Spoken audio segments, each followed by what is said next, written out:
what we were saying behind stage earlier is that you didn't design this double neck, just for vanity. It was impossible for you to play the song Hotel California without creating this, right? Yeah, when we recorded the track, I wrote all the musical parts to the track, and I played, I think, 15 or 16 different guitar parts on that record. And then we got on the sound stage to get ready to rehearse to go on the Hotel California tour, and I went, how am I going to play all these different parts? Right. I might have 5 or 6 guitars that I got to go out and play. I said, that's not going to work. So I sent a roadie out to just go to the music store and say, buy a double neck and bring me back a double neck that has a 12-string and a 6-string. And so I had seen Chet Atkins when I was 14, and he had customized his guitar that was literally a stereo guitar that had 2 outputs on it.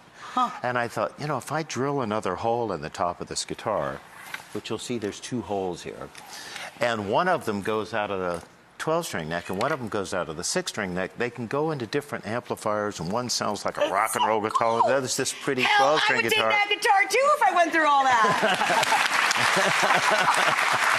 John and I never miss CBS Sunday Morning. It is literally every single weekend. If we're not at home, we record it. It's part of our family life, right?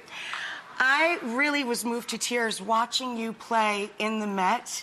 You're there all by yourself with these beautiful acoustics, playing Hotel California, and just look at that. Just look at that. It's just amazing.